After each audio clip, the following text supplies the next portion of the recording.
ఎవరిని నీ జీవితంలో ఉండమని బలవంతం పెట్టకు.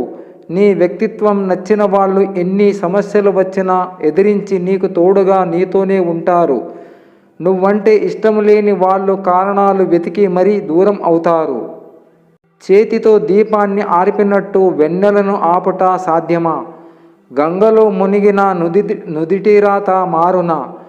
చేతితో గంధం చెక్కను అరగదీసినంత మాత్రాన చెయ్యి గంధపు చెక్క అయిపోతుందా? సంకల్పం మారితే సర్వం మారుతుంది. నుదిటి మీద రాతలు, చేసుకున్న కర్మలు, చేతికున్న రేఖలు సర్వము మీ సంకల్పమే. మీ సంకల్పం శ్రేష్టం, శుభం మరియు శక్తిమయం అయిన రోజు విధి మరియు విధాత భగవంతుడు కూడా మీ వైపే నిలబడి ఉంటారు, మీకు తోడుగా ఉంటారు. ఒక ఆడపిల్ల జీవితంతో ఆడుకోవాలని ఆలోచన వచ్చినప్పుడు ముందుగా మరో ఆలోచన చెయ్యి. అదేంటంటే రేపు నీ కూతురి జీవితంలో కూడా ఇలాంటి దేవుడొకడు ఆడుకుంటే ఎలా ఉంటుందో ఊహించు. అప్పుడు కూడా నీ నిర్ణయంలో మార్పు రాకపోతే నువ్వు అసలు మనిషివే కాదు, సరికదా? నీ పాపానికి ఫలితం నీ తర్వాత 7 తరాలకు తగులుతుందని మర్చిపోకు.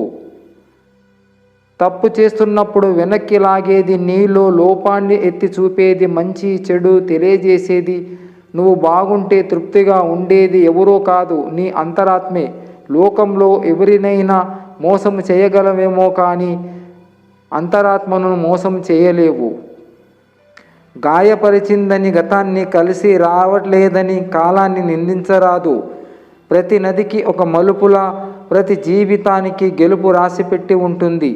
ఆ సమయం కోసం అన్వేషిస్తూ సాగిపోవాలి మిత్రమా. ఒక మంచి మిత్రుడు 100 సార్లు అలిగినా బ్రతిమాలుకోవడంలో తప్పు లేదు.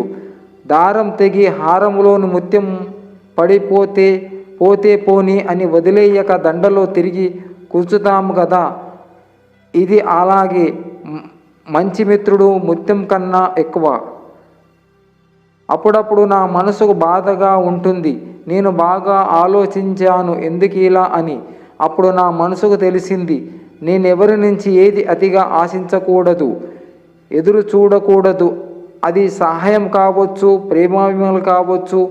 ఇది తెలుసుకున్నప్పటి నుండి నేను ఆనందంగా ఉండగలుగుతున్నాను. మాటలే కదా అని తేలిగ్గా తీసి పారేయకండి. ఎందుకంటే అవి మనుష్యుల మధ్య దూరాన్ని దగ్గర చేయగలవు, అదే దగ్గరను దూరం చేయగలవు. మాటలే మనిషి జీవితంలో అమృతాన్ని నింపగలవు, విషాన్ని కూడా చిందించగలవు. కోరి వచ్చినప్పుడు దూరం చేసుకుంటే, కావాలి అనుకున్నప్పుడు దగ్గరికి రారు. ఏదైనా మాట అనే ముందు ఆలోచించాలి అనేసి స్వారీ చెప్పిన ప్రయోజనం ఉండదు. ప్రతిదానికి కారణాలు వెదుగుతూ ప్రతి మనిషిలోనూ తప్పు పడుతూ ఉంటే ఆ బంధం ఇలాగే దూరం అవుతుంది. ఎవరికి అయినా ఓర్పు సహనము కొంతవరకే ఉంటుంది. అది నశిస్తే ప్రాణం పోయినా పట్టించుకోరు.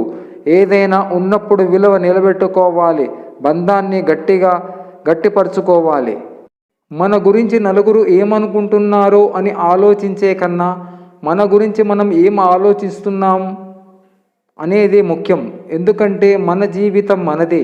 మనకొచ్చే కష్ట నష్టాలు మనమే భరించాలి, చుట్టూ ఉన్న ఆ నలుగురు కాదు. గొప్పగా బతకడం సాధ్యం కాకపోవచ్చు, కానీ తృప్తిగా జీవించడం మన చేతుల్లోనే ఉంది.